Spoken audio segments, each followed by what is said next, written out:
Restons dans cette province. Les femmes sont appelées à multiplier des plaidoyers pour se faire élire massivement aux prochaines élections, pour s'offrir l'opportunité d'être nommées à des postes de décision. Un appel lancé par les directeurs des cabinets du gouverneur militaire de cette province à l'occasion du 23e anniversaire de la résolution 1325 du Conseil de sécurité des Nations Unies.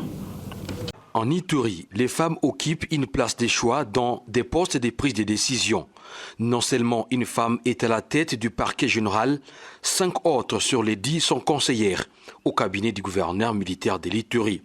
Cette vue d'ensemble a été faite par les directeurs du cabinet du gouverneur de l'Ituri en marge du 23e anniversaire de la résolution 1325 du Conseil de sécurité Femmes, Paix et Sécurité, célébrée le 31 octobre 2023 à Bunia.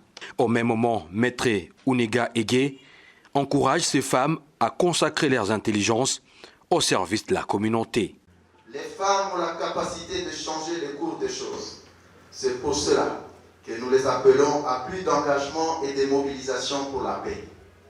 La femme de l'Ituri ou les femmes de l'Ituri, toutes tendances confondues, sont particulièrement actives et engagées dans la recherche de la paix et le rétablissement de la sécurité.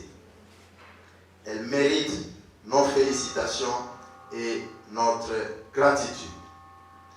Nous les encourageons à poursuivre sans relâche cet engagement pour la paix et la sécurité dans notre province. Pour sa part, le chef des bureaux de la MONUSCO Ituri veut voir les femmes se faire élire massivement lors des élections de décembre prochain. Vous savez qu'en Ituri, nous sommes passés de 50 candidates à 282 candidates aux élections législatives. Certaines femmes présentes à la cérémonie se sont illico presto engagées à mener cette lutte pour valoriser la femme dans tous les secteurs de la vie. Nous voulons maintenant, à 2023, c'est que les femmes puissent être élues massivement. 50%, 50%, ce n'est pas seulement dans d'autres métiers, même dans l'armée, même dans la police.